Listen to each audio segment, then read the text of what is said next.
Et salut à tous, c'est Nabil, j'espère que vous allez bien. Aujourd'hui, une nouvelle vidéo, on parle de Saladin Parnasse. On va parler de Saladin Parnasse. Est-ce qu'il doit aller à l'UFC après son combat pour la ceinture des 77 kilos? S'il gagne, bien évidemment. Est-ce qu'il est-ce qu'il doit aller à l'UFC aussi? On va parler de l'argent ou entre guillemets l'argent ou la gloire dans le MMA. Est-ce qu'il faut choisir l'argent? Est-ce qu'il faut choisir la gloire? Est-ce qu'on peut avoir les deux? Bien évidemment, on va parler de tout ça parce que bon, c'est pas pour ceux qui sont au courant. Bon, Saladin Parnasse a tweeté, a dit que ben, lui, ce qu'il voulait en fait, c'était la moula, etc., qu'il voulait de l'argent. On va parler de tout ça. Donc, tout d'abord, les gars, n'hésitez pas à vous abonner sur YouTube, s'il vous plaît. Lâchez un petit un petit like, ça me fait vraiment plaisir à chaque fois que je vois vos likes et ça m'aide pour le référencement, ça me donne de la force et c'est gratuit. Pareil sur Twitch, les gars, n'hésitez pas à vous abonner. Ça fait plaisir à follow la chaîne, mettre les notifications et à me follow sur les autres réseaux, sur Insta, TikTok, je mets du contenu. Twitter, c'est pareil. Donc voilà, on va parler de Saladin Parnasse et Tchakongo qui me dit que son contrat se termine en avril avec le KSW Paris. Le problème du KSW Paris, comme je le disais, après je sais pas s'il fait le ramadan ou pas, je pense, vu qu'il est musulman, c'est que c'est en pleine période de ramadan, je crois. Ou c'est peut-être... Non, ça sera en pleine période de ramadan. Donc ça va être compliqué. Je sais pas, par exemple, Ramzan s'il pourra combattre, si Saladin pourra combattre.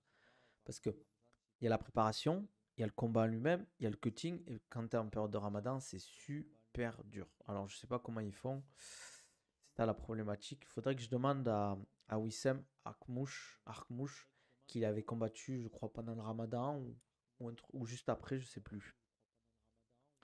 Donc voilà. Saladin, est-ce qu'il doit aller à l'UFC? Moi, personnellement, j'aimerais bien.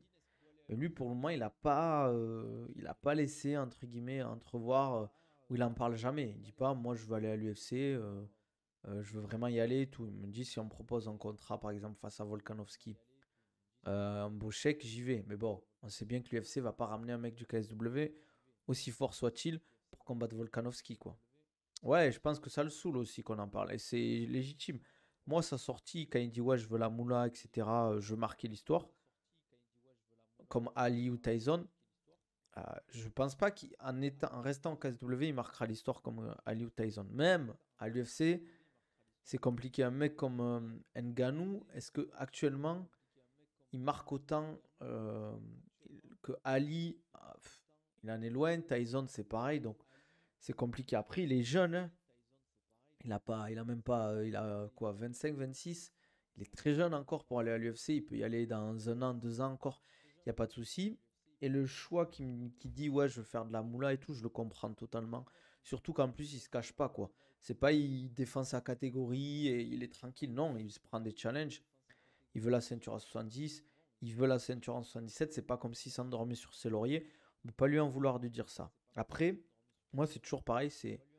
Euh, il faut que le discours aille avec les actes, entre guillemets. Et je trouve que Saladin, bon, c'est vrai qu'il a dit, ouais, moi je vais affronter les meilleurs, etc., etc.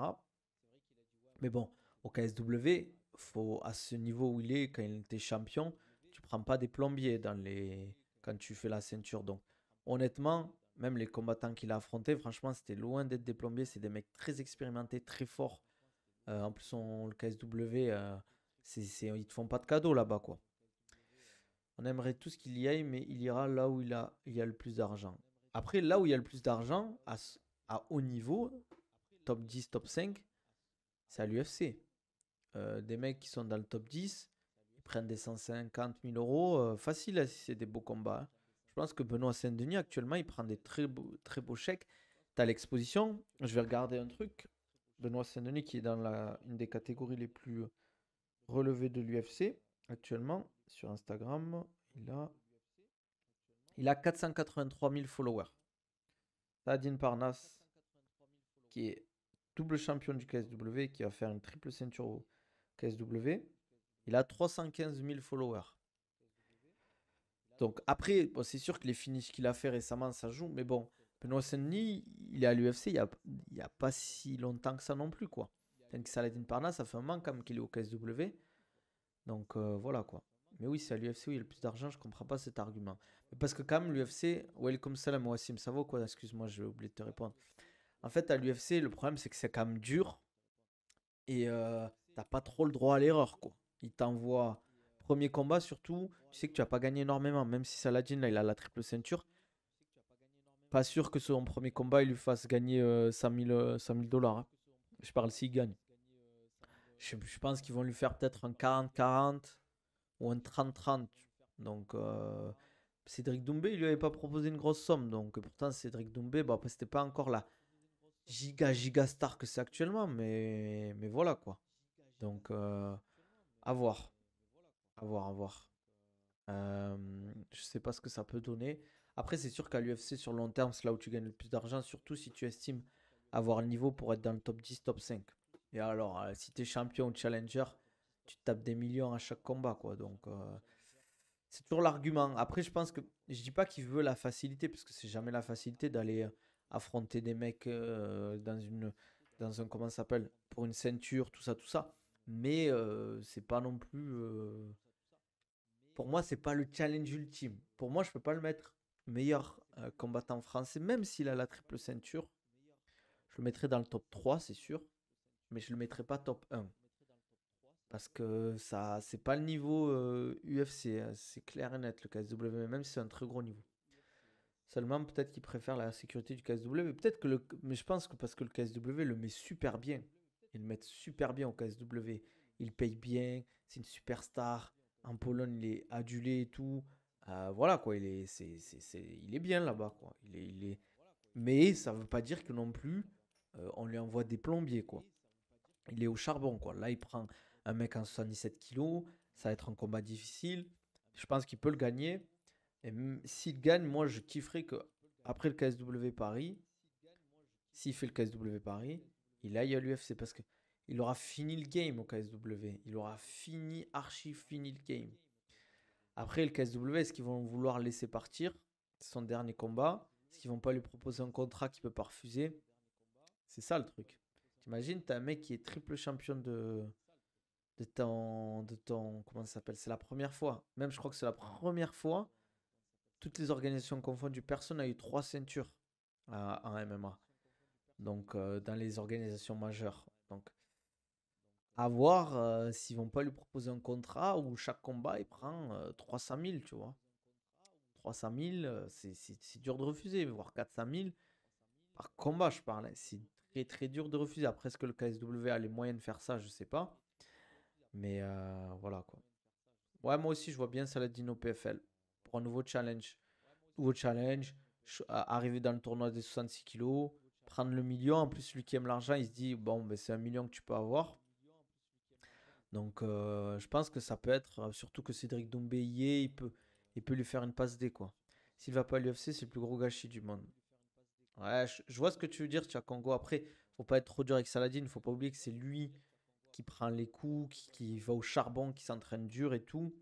Faut pas trop en vouloir au personnage. Surtout que c'est pas une critique non plus, mais Cédric Doumbé, par exemple, il avait call out Ramzat, Léon Edwards, Kamar Ousmane. Si Saladin ne va pas à l'UFC, il aura call out personne, quoi. Il aura pas manqué de respect aux gens, entre guillemets, et pour ne pas y aller derrière, quoi. C'est quand même un gars respectueux, Saladin Parnasse, quoi. Et c'est une source de motivation hein, pour tout sportif. C'est un travailleur, il a du talent, il est très jeune. Encore, il a. En vrai, ce qu'il fait en France, c'est personne l'a fait, quoi, encore. Donc, c'est ouf, ça. Hein. Donc, moi, hâte de voir ce que ça va donner pour la suite. Moi, j'aimerais bien qu'il gagne là, franchement, qu'il fasse une masterclass, une vraie masterclass. Et après son KSW Paris, ben, il aille à l'UFC, quoi. Après, Doumbé compte y aller directement contre un champion. Mais il a clairement le niveau pour être top 10 UFC pour moi. Oui, top 10 UFC, mais est-ce que ça l'intéresse d'être top 10 lui? Il peut-être qu'il veut être champion. Après, Doumbé compte y aller directement contre un champion. Impossible. Tu ne peux pas arriver d'une autre organisation et taper le champion. Ah, c'est ni Connor, c'est ni Jake Paul. Il ne peut pas se permettre ce genre de choses. Même actuellement, Connor, il ne prendrait pas le champion de la catégorie. Parce que il prendrait plus Michael Chandler qu'on attend toujours, qui a pas combattu. Des mecs comme ça avant. Je pense que s'il gagne son prochain combat, Connor il peut avoir la ceinture, le title shot. Mais Doumbé, avant qu'il ait la ceinture, frère, t'as le temps, quoi. Déjà, il faudrait qu'il fasse une masterclass contre un très gros combattant. Moi perso, je préfère la mentalité des combattants qui préfèrent la gloire plutôt que l'argent. En fait, les deux se respectent. Parce que je dis toujours, en fait, c'est toujours. C'est pas une critique envers toi, Lidula, attention, hein, je parle pas toi. Mais on peut pas, en fait, critiquer des athlètes qui mettent leur santé en jeu, pardon, qui sacrifient beaucoup, ils s'entraînent beaucoup, Saladin, ils sacrifient leur famille, leurs proches, ils font pas grand chose à côté, surtout Saladin, c'est un drogué du sport. Il n'a pas d'autre passion, il le dit lui-même. Ils prennent des coups, il y a les cuttings, il y a la nutrition, il y a la diète, le training camp, les entraînements, la solitude, l'opportunisme, les gens autour d'eux. Après, bien évidemment, moi aussi, je préfère les athlètes qui veulent laisser leur marque. Après, triple champion au KSW, c'est pas une ceinture de l'UFC, on est d'accord. Mais c'est quand même un exploit de fou. Triple champion du KSW, c'est pas une petite organisation, hein. C'est pas pour manquer de respect à Hatch, mais c'est pas triple champion du 100% fight. Mais Saladin, c'est pas lui de préférer l'argent, c'est un vrai passionné, je pense. Il s'est fait laver le cerveau. Moi, je pense qu'il veut mettre vraiment sa famille à l'abri. Après, j'ai toujours ce discours quand tu dis je veux mettre ma famille à l'abri, mais sa famille là, elle est largement à l'abri. S'il a fait bien les choses, qu'il a investi son argent et tout, qu'il a pas claqué, on va dire, dans des voitures, des sacs et tout, il n'y a pas de souci quoi. Ah, merci Mehdi pour le follow, ça fait grave plaisir. N'hésitez pas les gars, s'il vous plaît, à follow la chaîne. C'est gratuit, mettez les notifications avec un subprime. Pareil, si vous avez Amazon Prime, c'est gratuit. Je veux dire, il s'est fait laver le cerveau par qui? Par son équipe. Après, c'est possible aussi, hein. Mais je pense pas quand même qu'il n'est pas non plus naïf à ce point. Mais c'est possible. Ça ne serait pas la première fois, ce ne sera pas la dernière. Après, dites-moi ce que vous en pensez, vous. Mais moi, je pense que Saladin, quand même, il a quand même les pieds sur terre. Je pense il aime bien l'argent. D'ailleurs, on le voit bien, hein. Je pense qu'il gagne très bien sa vie parce que, vu comme il sape et tout, ça se voit qu'il est bien, quoi, financièrement. J'ai l'impression que Abdul double champ de l'Ares fait plus de bruit que Saladin triple champ.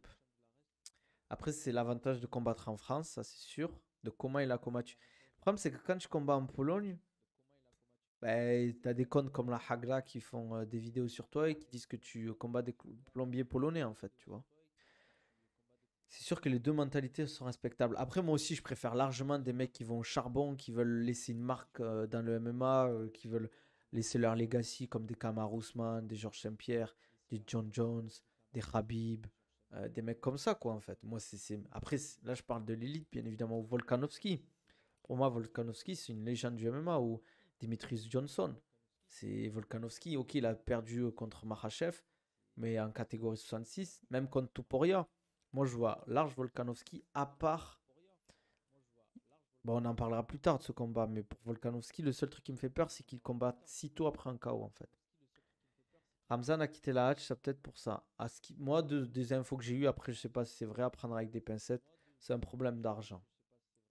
Ramzan, ce qui paraît. C'est par rapport à ça, en fait, vis-à-vis du management de la hatch, il y a eu des soucis, donc je sais pas quoi. Je sais pas ce que ça donne. Je sais pas, si, entre guillemets, il y a eu des problèmes à ce niveau-là. Moi, c'est ce qu'on m'a dit. Après, j'ai pas envie d'en dire plus, j'ai pas envie d'inventer des ragots, comme on dit, quoi. Mais on connaît le hatch. On connaît les. Je mets pas la clim au 100% fight, il fait 35 degrés dans la salle, les gens sont torse nu, et je fais payer des bouteilles à 8 euros. Donc, je sais pas. Mais je sais même plus où il s'entraîne en fait, Ramzan. Je sais pas s'il s'entraîne au Mamoudi Gym avec Nicolas Haute, il s'entraîne au Boxing Squad avec, comment il s'appelle, Aldric Cassata. Ça aussi, hein. Ça aussi, c'est ça le problème. Cédric Doumbé, on ne sait pas ce que ça donne à Nice, c'est sûr qu'il est avec au Boxing Squad parce que déjà son dernier combat, c'était pas Aldric Cassata qui l'accompagnait, c'était Nicolas Haute, hein. C'est ça qui est bizarre un peu. Donc je sais pas. Moi, dites-moi ce que vous en pensez, même sur YouTube. Si vous, Qu'est-ce que vous en pensez du choix de Saladin pour le moment actuellement? On parle peut-être qu'il ira à l'UFC plus tard. Est-ce que vous préférez la gloire ou l'argent chez les combattants? Est-ce qu'on peut faire les deux? Ça aussi, moi je voulais y répondre. On peut faire les deux, hein. La gloire et l'argent, on peut l'avoir à l'UFC. La gloire et l'argent, on peut l'avoir au PFL. C'est sûr que ça sera pas la même gloire. Mais champion du PFL, être champion du PFL, c'est respectable. C'est juste que ça apporte pas autant de visibilité. Les mecs dans la rue, ils vont pas te reconnaître. Tu vas pas faire partie des grandes du MMA, entre guillemets, quoi. Pour moi, tu es champion à l'UFC, là, on peut parler. Mais dans les autres organisations, pour le moment, si le PFL, peut-être dans quelques années, dans 3 4 ans, ils arrivent à avoir vraiment des gros rosters, peut-être. Mais là, actuellement, ça fait pas rêver. Il faut que son combat de Triple Champ fasse un buzz pour aspirer un vrai contrat. Ouais, s'il met un gros KO ou une grosse soumission rapidement, ça peut le faire. Puis quand même, Triple Champ, les gars. Faut que l'UFC, ils alignent. En plus, le pire, c'est qu'ils ont les moyens de fou. Ils gagnent tellement d'argent, l'UFC, quoi. Je pense qu'à la Hatch, Dia Saladin, que la Hatch dit à Saladin qu'il n'a pas encore le niveau de l'UFC. Bah, s'il n'a pas le niveau UFC actuellement, il l'aura jamais, hein. Il peut progresser encore, Saladin. Après, c'est toujours pareil. À l'UFC, faut pas y aller trop tôt. Vaut mieux aller un peu tard que trop tôt parce que tu peux te faire vite stopper comme un peu le. Comment il s'appelle là, le Mexicain, là, Raoul Rosas Junior. Et Saladin, il a l'expérience maintenant. Les main events, il connaît. Les combats avec de la pression, il connaît. Je pense que l'UFC, s'il y va, il peut faire son chemin. Je dis pas qu'il peut être champion actuellement, parce que c'est chaud quand même. Il faut pas juste du talent, mais voilà quoi. Je trouve qu'on dissocie trop gloire et argent, alors que la plupart des combattants cités pour la gloire l'ont aussi en étant grassement payés. On est d'accord, Guadavelli. Bon, là c'est l'extrême, mais Conor McGregor, Khabib, John Jones, Volkanovski, c'est des mecs qui prennent des millions. Kamar Ousmane, il prenait 2 à 3 millions par combat, je crois. À son prime, il prenait 4 à 5 millions, plus les sponsors. Faut aussi prendre en compte tous les sponsors qu'il y a autour. Vous faites un événement, par exemple, Cyril Gann, quand il a combattu Francis Ngannou ou John Jones. Avant, il y a des sponsors qui viennent te contacter, ils te disent, tu fais une publication, on te donne je sais pas, 75 000 euros, 5 000 euros. T'imagines, tu as 3 sponsors qui te proposent ça, ben tu vas peut-être avoir 300, 400 000 euros de sponsors. Derrière, tu vas avoir la prime de combat, les pay-per-view, tous les interviews, les vidéos que tu peux faire payer aussi, les partenariats que tu vas peut-être faire payer. Donc, c'est clair que normalement, si tu as la gloire, l'argent, il suit en fait. Après, c'est compliqué d'arriver quand même à la ceinture ou dans le top 5 de l'UFC, on va pas se mentir. Salut Baki the Grappler. Astrolive, en fait, le rapport argent est fort au KSW, énorme pour Saladin, je pense. Ouais, je pense qu'en fait, il gagne très très bien sa vie au KSW. Merci Travlolol. C'est quoi ce pseudo, les gars, s'il vous plaît? C'est quoi ça? Merci pour le follow, n'hésitez pas à mettre le notif. On est d'accord que, en fait, il gagne très bien sa vie au KSW et c'est pas aussi dur que l'UFC, c'est sûr. Même à l'époque, Ali, Tyson, après les mecs du K1, Pride. On est d'accord, au Pride, les mecs, pour ceux qui l'ont vécu, c'était des superstars. Surtout que le Pride, en fait, ils avaient un show de fou. Les entrées étaient exceptionnelles, le speaker était exceptionnel. On avait des vraies rivalités, on avait des affrontements de fou. Le Crocop Fedor, après que Crocop ait battu le frère de Fedor, on voit la vidéo où Fedor il voit son frère se faire allumer. Et le regard en mode je vais t'allumer à toi aussi, en fait, je vais arriver. C'était ouf, en fait, à cette époque-là. C'est juste qu'aujourd'hui, il y a plus manière de vivre du MMA, du coup, les combattants où ils sont respectés. Après, je peux comprendre. On ne peut pas en fait en vouloir en combattant de privilégier l'argent. On ne peut pas, par exemple, je parle pas, on n'a pas le droit de critiquer. Critiquer, je parle avec des vrais arguments, mais il ne faut pas l'insulter. Par exemple, lui dire ouais, il a peur ou il a trop parlé, etc. Quoi. Bizarre, il y a quelques années, il était plus chaud pour aller à l'UFC. Il disait même en interview qu'il était meilleur que Volkanovski. Et là, il se dégonfle.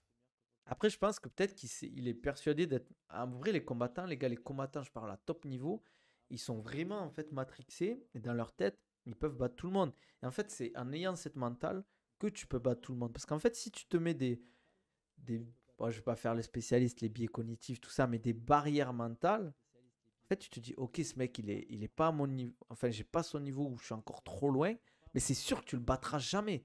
Parce que ton implication pour les entraînements et tout, elle sera pas au niveau que tu te dis, ok, ce mec, je suis sûr de le battre parce que je m'entraîne pour. En fait, je m'entraîne dur, je fais des sparring durs, j'ai un niveau de fou.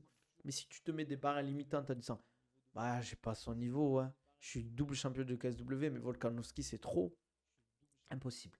Seul défaut de Salah, c'est le côté showman à cause de sa timidité et son niveau d'anglais, mais j'ai l'impression qu'il travaille pas mal dessus passant sur des vidéos YouTube comme avec Tarzan. Ouais, moi je suis d'accord. Après, le problème de ça, en fait, c'est que tu ne changes pas, entre guillemets, la nature de quelqu'un. Je pense qu'il aura toujours ce côté un peu timide. Après, moi j'aime bien son côté, je montre un peu comme mon lifestyle et mes entraînements. Je montre en mode, je m'entraîne dur, je suis un guerrier. Il faut de tout, en fait, pour faire un monde. Il faut pas que des mecs qui parlent, qui trash talk. Il faut des mecs un peu plus posés, un peu plus, je m'entraîne, je monte mes entraînements, je monte mon lifestyle. Et c'est tout. Il y a des mecs qui seront beaucoup plus discrets. Mais c'est sûr que tu gagnes moins d'argent en étant comme ça que si tu es un showman, que tu parles comme. Cédric Doumbé, c'est l'extrême. C'est un mec qui a géré sa communication, qui est très fort là-dedans, qui. Surtout, en plus, je trouve qu'il fait pas de bavure, entre guillemets. Bon, il fait des dingueries, mais ça, j'en dirai pas plus. Il dit des dingueries. Par exemple, la vidéo où il met un chien et il met la tête de Nassourdine dessus. Moi, je le dis, mais en tant que musulman, ça, c'est des trucs très graves qu'il faut éviter, entre guillemets. Et je trouve que même en n'étant pas musulman, c'est pas des trucs qu'il faut faire. Surtout que c'est un mec avec qui t'as tourné. Même si t'as un bif, entre guillemets, t'as son Baki qui est son coéquipier. Nassourdine, il a soutenu en direct et tout. Il a dit qu'il explosait. Mais la vidéo, je trouve que c'était too much. Mais à part ça, et certains autres trucs, franchement, il a une communication vraiment posée. On peut ne pas aimer sa communication, son truc.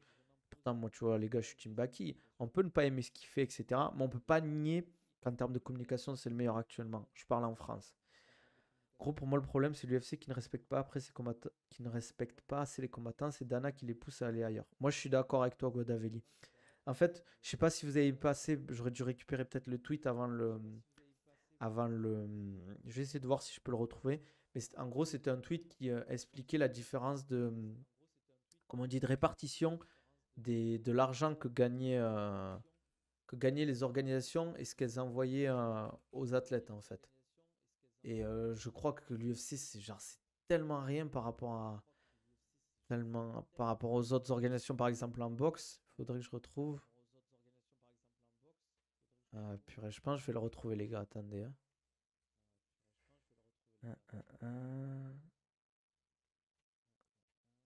Hum. Bon, peut-être pas que je vais la retrouver, les gars, finalement. Hum. Bon, je trouve pas, les gars.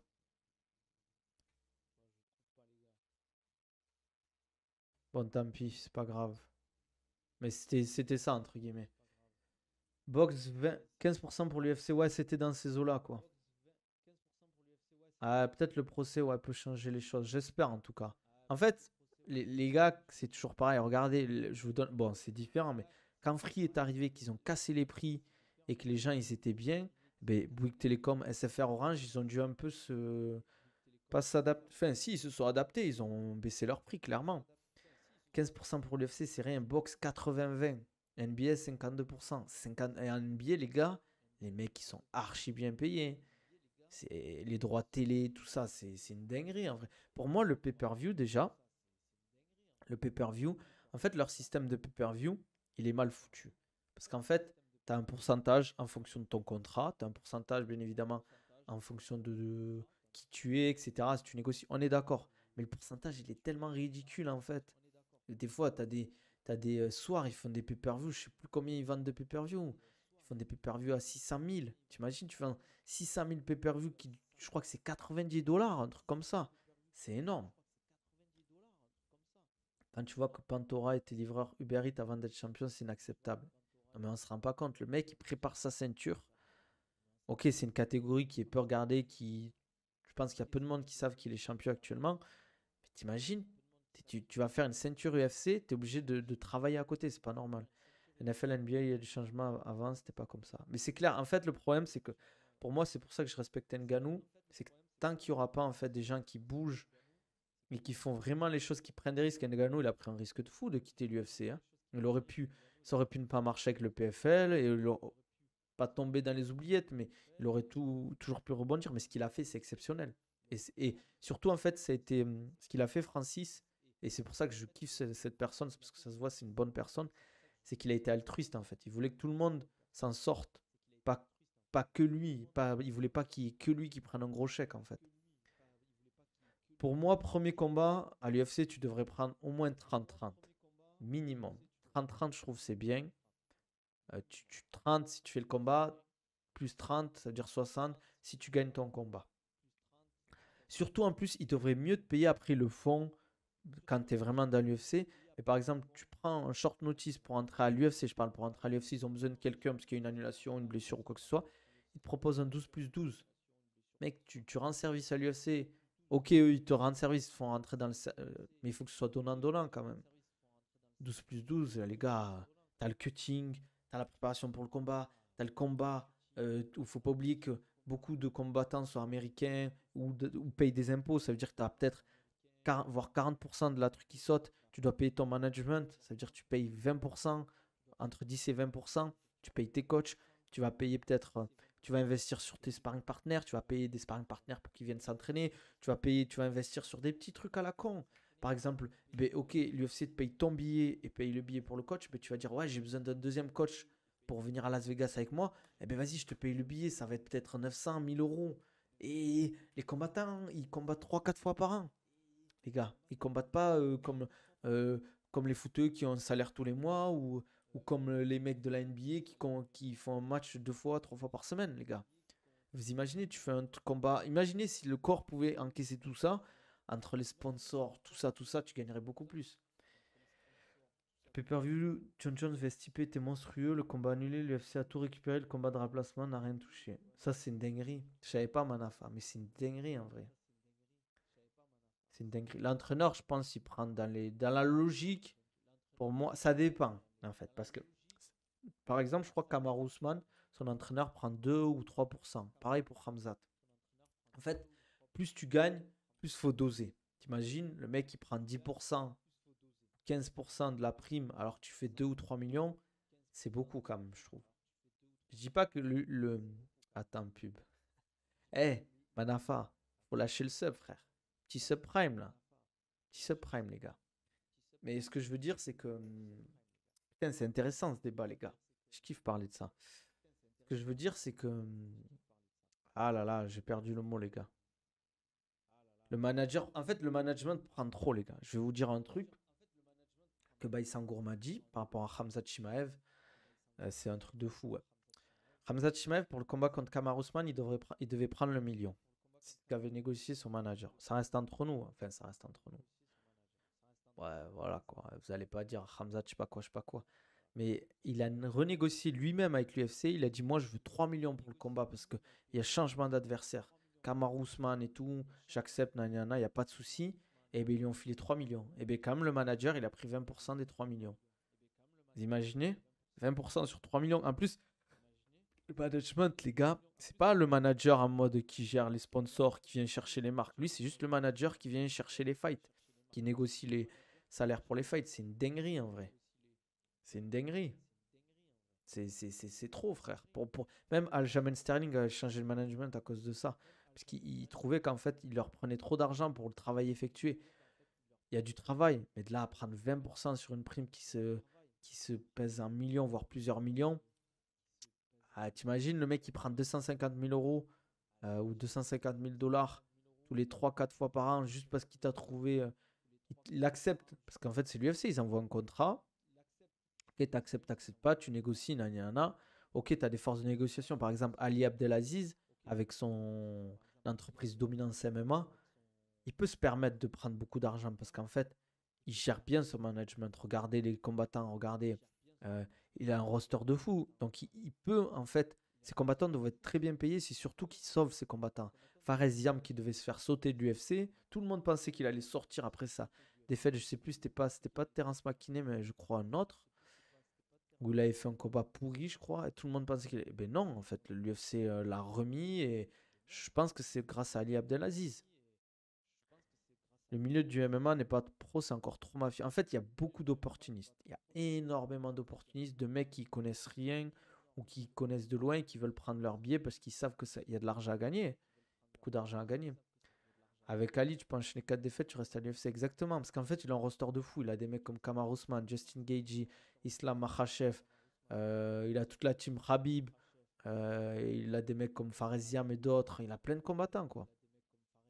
Comment Fares a eu les contacts de Ali, tu penses? Franchement, c'est une bonne question parce que je crois que c'est le seul athlète français qui est sur. Je crois qu'il y a. Comment il s'appelle? Il se rapproche de Saladin. En plus, avec le délire, moi, je vais vous donner quelques infos par rapport comment ça s'appelle, au PSG MMA. Je crois qu'ils veulent faire un truc avec le Venom Training Camp. Et en gros, ce qu'ils vont faire, c'est qu'ils vont payer les athlètes. Ils vont leur filer un salaire, vu que c'est le Qatar derrière. Il y aura bien évidemment, ils seront gérés par le Dominance MMA. En gros, ils seront payés pour s'entraîner. Mais avec enfin, voilà quoi, ils vont faire une super team en fait. Avec plein d'athlètes de très haut niveau. Ils vont avoir des sparring partners de fou, des conditions de travail de fou quoi. Donc, ouais, ça ne m'étonnerait pas. Oui, Ali doit connaître du monde à Paris, mais il est de Lyon, en fait, Faresiam. Et c'est surtout, en fait, je me suis dit, qu'est-ce qu'il a gagné à prendre Faresiam? C'est pas le combattant le plus divertissant ou le plus connu en France, même si ça reste un bon combattant. Ce qui m'avait choqué à l'UFC Paris, son niveau. Et, euh, et voilà, quoi. Donc, hâte de voir ce que va faire le PSG MMA. À ce qui paraît, ils peuvent débloquer le truc du jour au lendemain. Du jour au lendemain, ça peut partir, en fait. C'est juste le Qatar qui doit ouvrir les vannes et ça part. Donc, on verra. On verra, on verra. Bon, on va se laisser là, les gars, je pense. On a fait le tour. On a fait un petit stream de 35 minutes. Comme d'hab, on est bien, hein. C'était intéressant, en tout cas. Franchement, j'ai kiffé. N'hésitez pas, les gars, en tout cas, à me dire on parlera peut-être demain de Keita encore. On verra. Il a un combattant fighter dans son roster. Ça peut attirer d'autres. C'est sûr que ça va en attirer d'autres, je pense. Ne vous inquiétez pas. En tout cas, merci le sang aussi. Merci, sympa la force, les gars. Merci d'être là. N'hésitez pas, s'il vous plaît, à mettre les notifications, à follow la chaîne. Ça fait plaisir. Si vous avez Amazon Prime, vous pouvez faire un subprime. C'est gratuit pour vous. Et moi, ça m'aide un peu. Sur YouTube, vous vous abonnez, s'il vous plaît. Vous likez. Vous mettez un petit commentaire. Mettez les notifications. Et venez aussi sur mes autres réseaux, Twitch, YouTube, Insta, Twitter, les gars. Lâchez tout. Lâchez tout. Envoyez la sauce, quoi, on dit. On se dit à la prochaine. Prenez soin de vous. Et ceux qui sont sur Twitch, quand je mets le replay sur YouTube, les gars, n'hésitez pas à lâcher un petit like, un petit commentaire. Ça fait toujours plaisir. Voilà. Allez, ciao.